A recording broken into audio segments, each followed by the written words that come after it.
UKLO 1 year masters. No IELTS required up to 5 years visa. High visa success rate. నమస్తే sir. నమస్తే. Sir, ప్రకృతి విపత్తు సమయంలో కూడా రాజకీయాలు అవసరమా? ఖచ్చితంగా కాదు. కాదు కదా. సో మరి చంద్రబాబు గారు రాత్రనక పగలనక అక్కడ ఫ్లడ్స్ దగ్గర అంటే ఆ వరద సమీక్ష మొత్తం అంతా అక్కడ ప్రాంతాల్లో మొత్తం అంతా తిరుగుతుంటే వైఎస్ఆర్సీపీ వాళ్ళు దాన్ని కూడా హైలైట్ చేసి రాజకీయంగా మారుస్తున్నారు కదా. ఇది వైఎస్ఆర్సీపీ వాళ్ళు నిందేస్తున్నారు కదమ్మా. ఒక సాక్షి టీవీలోనే కదమ్మా, మిగతా చాలా ఛానల్స్లో వస్తున్నాయి.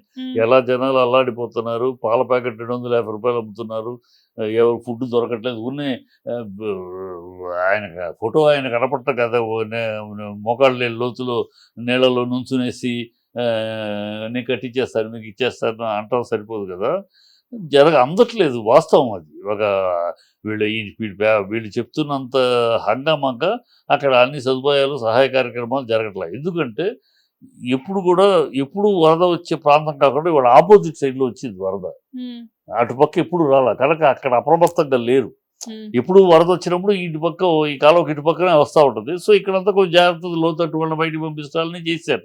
అటుపక్క ఎప్పుడు లేదు, ఈసారి అనూహ్యంగా అటుపక్కకు వచ్చింది. సో అందులో ప్రిపరేషన్ లేదు, ముందు జాగ్రత్త చర్యలు లేవు అటుపక్క. ఎందుకంటే ఎప్పుడు రాలేదు, ఎవరు ఎదురు చూడద్దు. ఎప్పుడు వచ్చినా ఇట్లాగే 50 ఏళ్ళలో ఇప్పుడు అటుపక్క అంతగా వరద వచ్చి మునిగిపోయింది లేదు. సో అక్కడ చిన్న అనూహ్యమైన పరిణామాల్లో గబుక్కు చేయలేకపోయారు. ఇప్పుడు అది అరేంజ్మెంట్ చేస్తారు. అది బోగస్ పబ్లిసిటీ చేసుకోకుండా నిజంగా పురమాయించి కరెక్ట్గా చెయ్యాలి. అందట్లేదు. ఆయన ఫోటో పెట్టేసి కలెక్టర్ ఆఫీస్లో అందరికీ ఫోన్లు చేశానని పబ్లిసిటీ చేసుకుంటేలాగా ఉంది తప్పితే అది అన్నీ ఒక సాక్షి మాత్రం చెప్పట్లా, అన్నీ ఉన్నాయి. సోషల్ మీడియాలో వచ్చి ఫోటోలు సహా వేస్తున్నారు. సార్ అది కేవలం అదంతా కూడా వైఎస్ఆర్సీపీ వాళ్ళు కావాలని చెప్పి చేస్తుంది. సరే, వాళ్ళు తెలుగుదేశం వాళ్ళు ఈ కూటమి వాళ్ళు మాట్లాడేది వాళ్ళకి విరోచనాలు అయినా కూడా వైసీపీ వాళ్ళ వల్లే మాకు విరోచనాలు అవుతాయని కూడా చెప్తారు అనుకోండి. వాళ్ళ పెద్దానికి వైసీపీ పడి ఆడవటం తప్పితే మీరు చేయాల్సింది ఏంటి? ఇప్పుడు వాడు సూపర్ 6 అన్నారు, ఆ సూపర్ 6 ఇవ్వట్లేదు, దానికి వైసీపీ కారణమా? అదెలా అవుతుంది? అది కూడా అంటారు వీళ్ళు, అది కూడా వైసీపీ కారణం, అందువల్ల ఇవ్వలేకపోతున్నాం అని కూడా అంటారు. మీరు అన్ని తెలిసాక ఖజానా ఖాళీ అని తెలుసు. ఇవాళ కాదు, ఖజానా ఖాళీ మీరే మీటింగ్లో మాట్లాడారు, అన్నీ మాట్లాడారు, బ్రహ్మాండంగా దాంతో అన్నారు. ఎలా చేస్తారు, సంపద సృష్టిస్తామన్నారు. ఇవాళ డబ్బులు లేవు, ఖజానా చూస్తే భయం వేస్తుంది, ఎలా ఇవ్వగలం అని అంటారేంటి? మరి ఆ రోజు ఎలా అన్నారు? ఏం తెలియదా? అంటే మీరు గెలవడం కోసం ఇవన్నీ చెప్పారు వాళ్ళు అంటారా? అంతేగా, గెలవడం కోసం ప్రజలను మభ్యపెట్టి గెలిచారు అంతే. 32,000 మంది అమ్మాయిలు మిస్ అయిపోయారని, వాలంటీర్లు డేటా అమ్మారని పచ్చి అబద్ధం నిస్సిగ్గుగా మాట్లాడాడు కదా పవన్ కళ్యాణ్. అంత పచ్చి అబద్ధం. మరి వాళ్ళ సారీ చెప్తున్నారు జనాలకి. ఆ రోజు ఒక ఆఫీసర్ చెప్పిన మాట నమ్మి నేను చెప్పాను కానీ క్షమించండి అంటున్నాడా? నిస్సిగ్గుగా ఓట్ల కోసం ప్రజలను మోసం చేసి అబద్ధాలు చెప్పి ఏమాత్రం రీతి లేకుండా నిజాయితీ రాజకీయాలు చేయడానికి వచ్చారు పవన్ కళ్యాణ్. అంత సిగ్గుమాలిన అబద్ధం ఆడాడు. బుద్ధి సారి చెప్పాలి కదా. ఇప్పుడు ఆయన వస్తే జనాలు వచ్చేస్తారు, అందుకని ఆయన రాడట. అంటే జనరల్ గా అదే కదా సార్, యాక్చువల్ గా జరుగుతుంది అదే కదా. ఇప్పుడు ఆ పవన్ కళ్యాణ్ గారు ఏం చెప్తున్నారు, ఎందుకు రాలేదు అన్న దాని గురించి రీజన్ అదే చెప్తున్నారు. ఇప్పుడు నేను వస్తే ఇలాంటి పరిస్థితుల్లో కూడా ఫ్యాన్స్ అందరూ కూడా వచ్చే అవకాశం ఉంది. ఎందుకు వస్తారు ఫ్యాన్స్? అంత బుద్ధి లేదు ఫ్యాన్స్. మీ ఫ్యాన్స్ అంటే ఇంతకు ముందు జరగలేదా? జోలిపట్ల రామారావు ట్రైన్ పట్టుకుని జోలిపట్టి తిరగలేదా వరదలు వచ్చినప్పుడు? ఎందుకు వస్తారు? ఉన్నది కోటిసార్లు ఎన్నికలప్పుడు నువ్వు తిరగలా? అప్పుడు ఫ్యాన్స్ అంతా డిసిప్లిన్ లేరు. ఎన్నికలు ఓట్లు అడగడానికి వెళ్ళినప్పుడు లేదే, అప్పుడు ఫ్యాన్స్ బాగా బుద్ధిగా ఉన్నారు. ఇప్పుడు ఉండలేరా బుద్ధిగా? ఫ్యాన్స్ ఒక ఇన్స్ట్రక్షన్ ఇవ్వలేరా? ప్రజా కార్యక్రమాలు, ప్రజాసేవ కోసం, ప్రజా సమస్యల కోసం వస్తున్నాం, దయచేసి మీరు సినిమా ఆడవిళ్ళగా అలా చేయొద్దని చెప్పి ఆపలేరా? ఇంతకుముందు ఎవరు రాలేదు, మీరే ఫస్ట్ టైమా ఆర్టిస్ట్గా ప్రజల్లోకి రావటం? ఇంతకుముందు చాలామంది వచ్చారమ్మా, జోలు పట్టుకుని తిరిగారు. తుఫాను వచ్చినప్పుడు రామారావు గారి పీరియడ్లో, కృష్ణ గారి పీరియడ్లో అందరూ తిరిగిన వాళ్ళే. ఏది నువ్వు ఎక్కడో వాడు పొద్దురిగినట్టు ఈ సినిమా ఆయన వస్తే జనాలు వస్తారు, ఏం మాటలయ్యి? కనుక చేతగాని రోడ్డు వంకర అన్నారట, ఆడలేని ఇది రోడ్డు వంకర అని చెప్పాడు. అలా ఉంది. నీకు రావడానికి పై తడుకు బెలుకులు తప్పితే నిజంగా చేయడానికి మనసు లేక అంతే. అలర్జీ. మనమంతా ఏసీలో గీసీలో బాగా నీట్గా సెట్లు కొట్టుకుని ఉన్నవాళ్ళం కదా. ఇప్పుడు ఈ మురికి గుంపలో మనం ఆరోగ్యాలు దెబ్బతింటే మన హెల్త్ దెబ్బతింటాయి కనుక ఏదో ఒక సాగు చెప్పి అన్నట్టు ఉంది తప్పితే ఇంకోటి అయితే అనిపించడం నాకు. అలా ఏముంది సార్, ఎలక్షన్స్ ముందు తిరిగినప్పుడు అన్ని ప్రాంతాలు తిరిగారు కదా. మరి ఇప్పుడు తిరగచ్చుగా, ప్రజల కష్టాలు నీకు ఓట్లు కావాలన్నప్పుడు తిరుగుతావే మూలకి సందుకి ఉమ్. పందులు దొడ్లు తిరిగే సందుల్లో కూడా తిరిగావు కదా, అప్పుడు ఫ్యాన్స్ రాలేదు అడ్డులేదా, అప్పుడు తిరిగే ఓట్ల కోసం. అది ఇప్పుడు వాళ్ళ పాటలు చూడటానికి నీకు ఫ్యాన్స్ అడ్డొస్తున్నారా?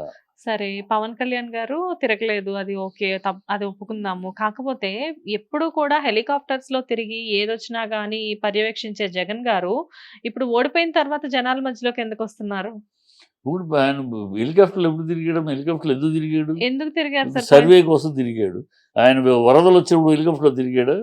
సర్వే అప్పుడైనా తిరిగారు కదా సార్. సర్వే ఎప్పుడు చంద్రబాబు తిరగలా, విజయవాడ నుంచి హైదరాబాద్ రావడానికి ఫ్లైట్ వేసి రావట్లా. ఉమ్. కొత్త వీళ్ళు తిరిగితేనేమో అవసరం ప్రభుత్వ ఉద్యోగ కర్తవ్యం కింద తిరుగుతున్నామా, డ్యూటీల కింద. ఈ చంద్రబాబు హైదరాబాద్ నుంచి విజయవాడ నుంచి హైదరాబాద్కి సపరేట్ ఫ్లైట్ వేసుకొచ్చి చంద్రబాబు చూసాం. ఈయన ఇంకా సర్వే మీద తిరిగితే ఉంది. ఇప్పుడు ప్రజల్లోకి రాక అపోజిషన్ ఉన్నాడు, ప్రజల తరపు అంటే ఓడిపోతే ఇంట్లో కూర్చోవాలా?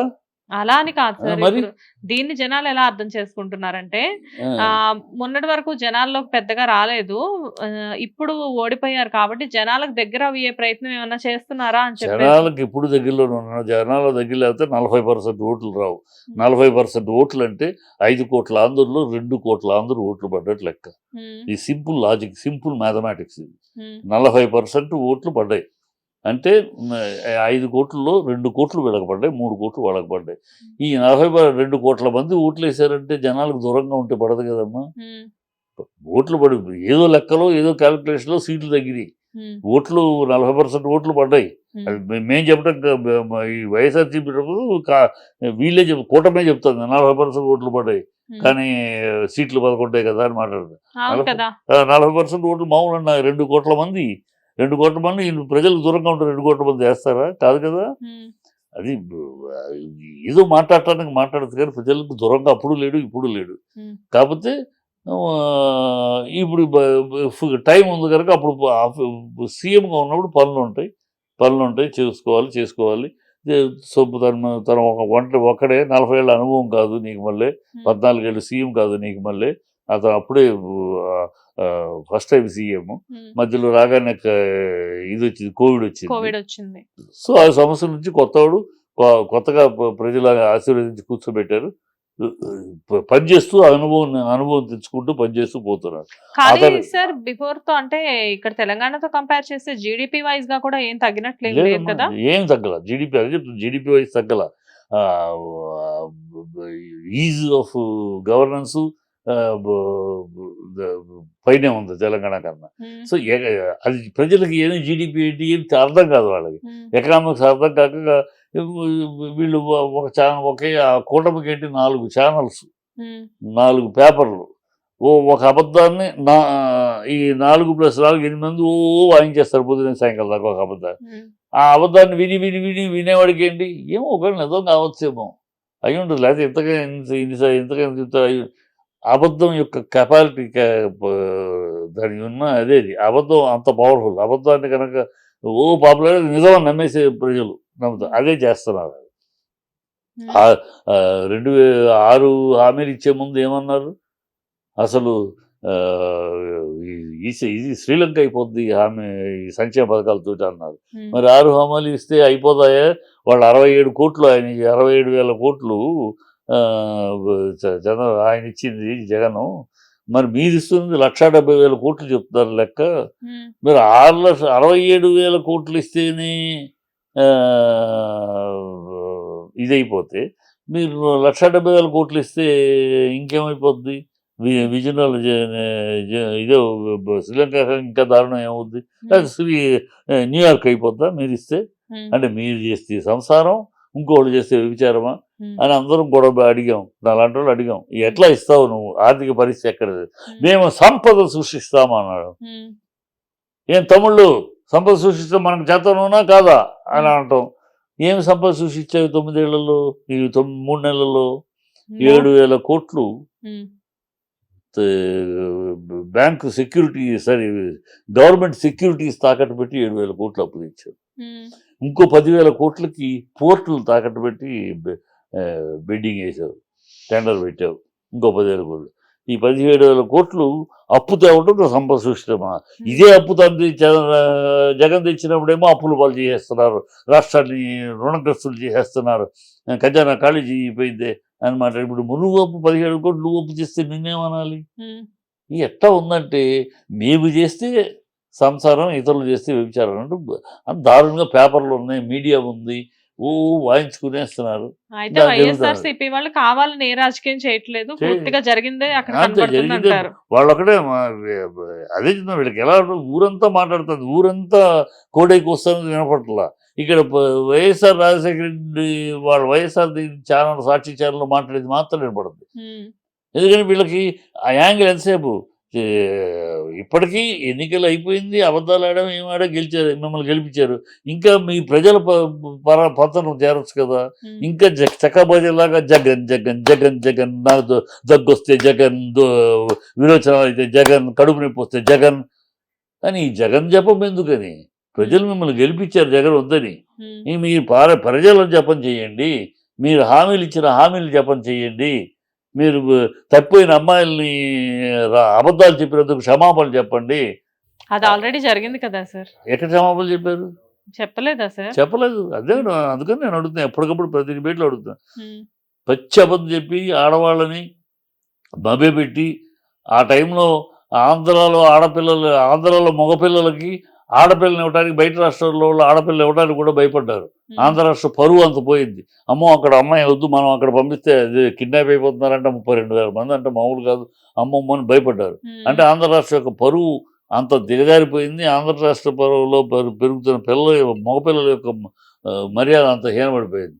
ఇంతటి దారుణమైన అబద్ధాలను చెప్పి, అది అబద్ధమని నిండు లోక్సభలో తేల్చిన తర్వాత ఇప్పటికైనా బుద్ధి జ్ఞానం ఉన్నవాడు ఎవడైనా నీతిగా, రీతిగా, నిజాయితీగా రాజకీయాలు చేస్తాను అని మాట్లాడేవాడు ఎవడైనా, ఆ బుద్ధి జ్ఞానం ఉంటే ఇమ్మీడియట్గా తప్పు అయిపోయింది, నేను ఒక ఆఫీసర్ మాటను నమ్మి చెప్పాను, క్షమించాలి, నేను తప్పు మాట్లాడాను, నేను నీతిగా రాజకీయాలు చేస్తాను వచ్చిన ఇంత పచ్చబద్ధం ఆడటం నాకు సిగ్గుచేటుగా ఉంది అని చెంపలు వేసుకుని, వీలైతే తన చెప్పులతో తను కొట్టుకుని క్షమాపణ చెబితే గౌరవంగా ఉంటుంది.